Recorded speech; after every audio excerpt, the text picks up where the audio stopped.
wanted the atomic bomb as a weapon of deterrence. In order to enter the nuclear club, whatever the price, financial or human. The atomic bomb was the national priority, with budgets classified, defense secret, CEA. Began construction of its sites.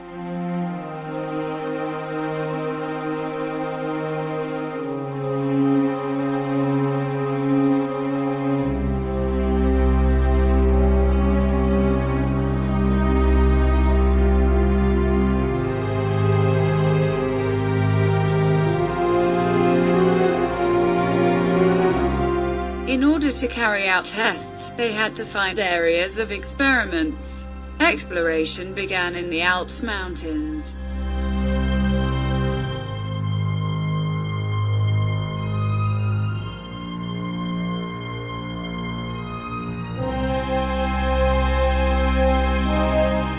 Geological risks were too great. Prospectors went to Corsica.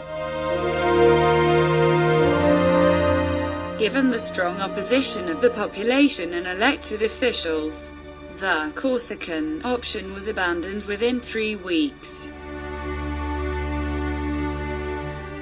Prospectors of CEA found a site further south, the Algerian Sahara. This was the site of Reggane in the Tunis rough desert. They sought a desert place. Now the Reggane region included a sedentary population of over 40,000 people. A new city was created in 1957 to house 10,000 personnel participating in the tests. Reggane included an airstrip of 2,400 meters.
At Hoggar, 50 kilometers south of Reggane, we set up a command post with underground laboratories.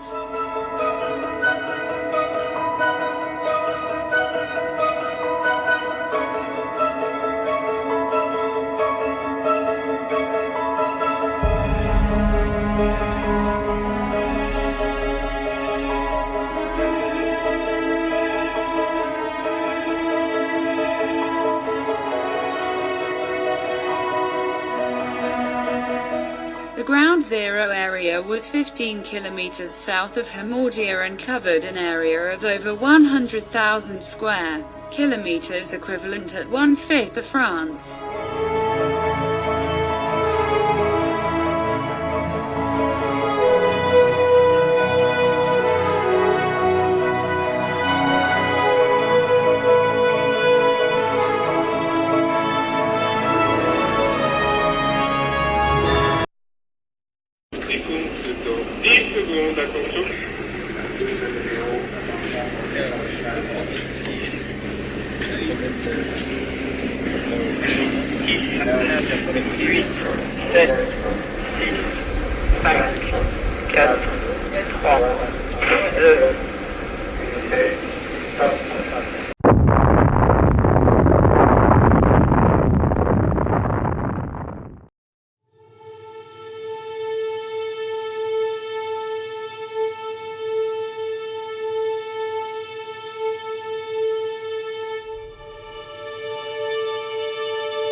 After firing the first bomb Gerbil Blue of the 13th of February 1960, an officer decided to mark this event, going to plant the French flag at Ground Zero, putting his men in serious danger.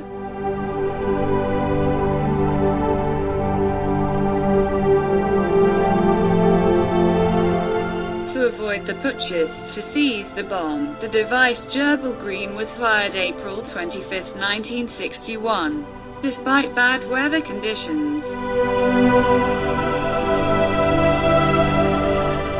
In this test, an exercise occurred. Armored vehicles, who came especially from Germany, were sent to Ground Zero to see how the infantry could evolve in a radiated area.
Considering the international condemnation against air testing, another site was sought for underground testing in the Hoggar Mountains.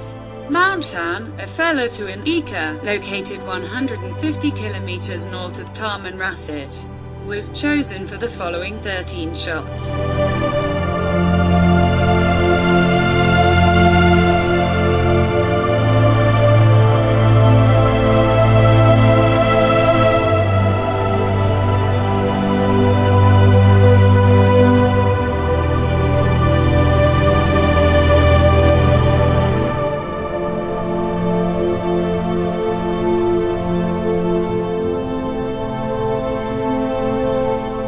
A new base, more basic than that of Reggane, was built 50 kilometers south of In-Eker, for 4,000 people. It was the Camp St. Laurent in Amgel. A technical base, Oasis 1, was installed next to the mountain.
The galleries were dug in 2,000 meters and included security doors, a room for measuring instruments, and in the back a spiral firing chamber to absorb the vitrification of rocks during the explosion.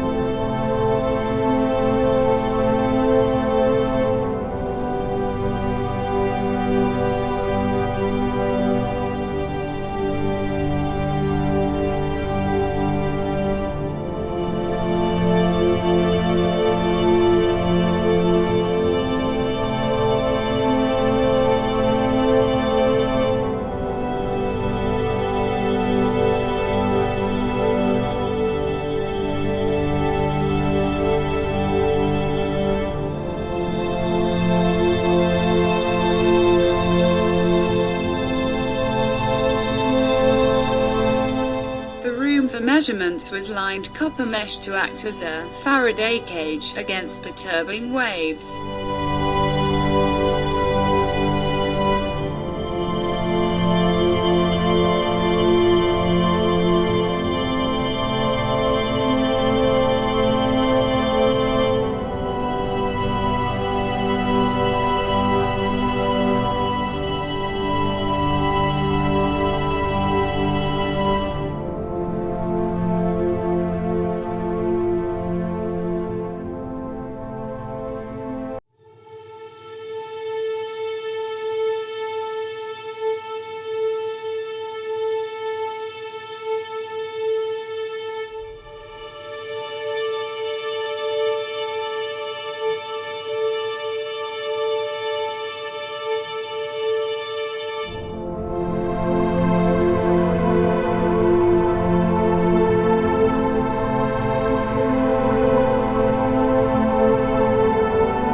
During the accident, Beryl, from the 1st of May 1962, it was the panic among the guests at this test, where the ministers Pierre Messmer, Minister of Armies, and Gaston Palewski, Scientific Research. They were seriously irradiated. Mr. Palewski will die of leukemia a few years later.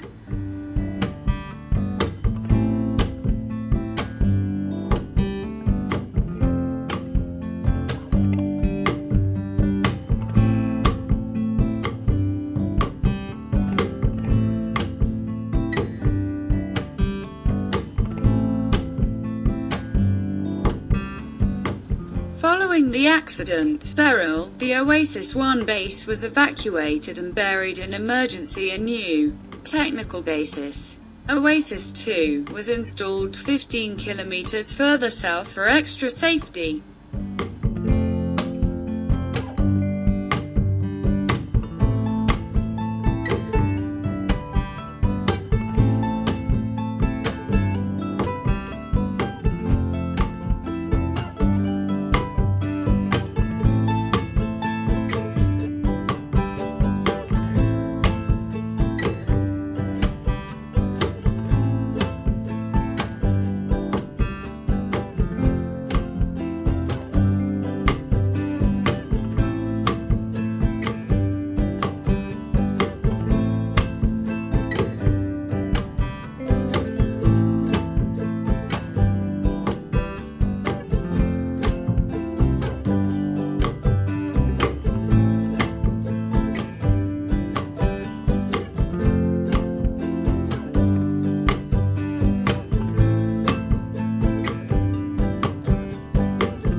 The accident, Beryl, not stopped at all the work. Technicians and military continued to use the road through the irradiated area. Radiation is stopping it, as everyone knows, at the edge of the road, bounded by barbed wire.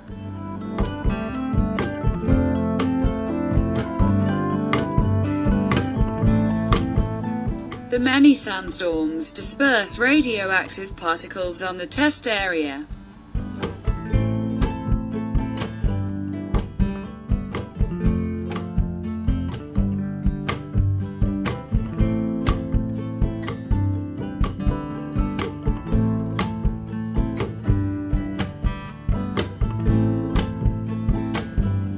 The CEA employed technicians and civilian personnel to carry out its tests, but he had above all conscripts, who were a hand of free labor in large quantities.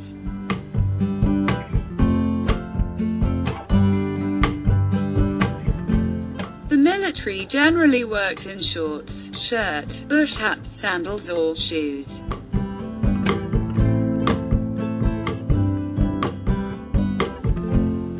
During the tests, the soldiers wore cotton coveralls with hood, an antique gas mask, rubber gloves and boots.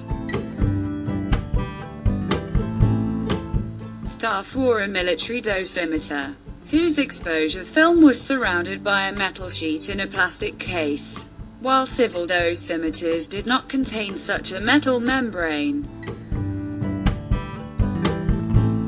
Dosimeters were read from time to time without notice of the exposure values to the people.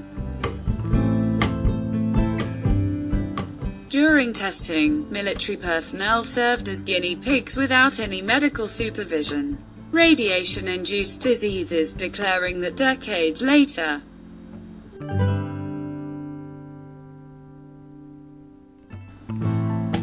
For decades, the testing sites were open to all winds. The irradiated material, buried or not, was the delight of the people in ignorance of the danger. The recovered metals were recycled as cookware or jewelry. Many materials were used for the construction of houses.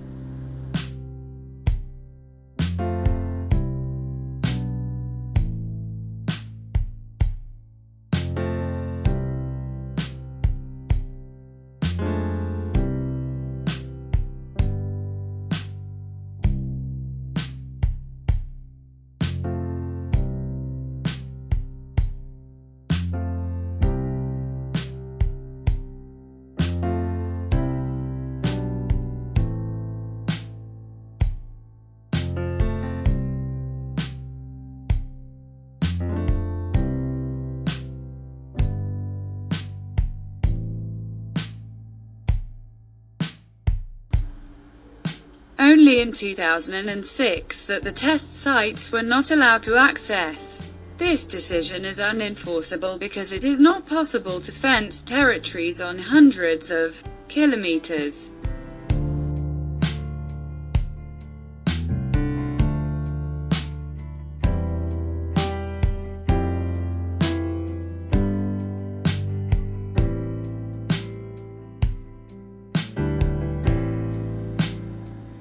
The N1 road, which connects Alger and Lomé, Togo, continues to pass a few hundred meters from the Tanafella and its irradiated area.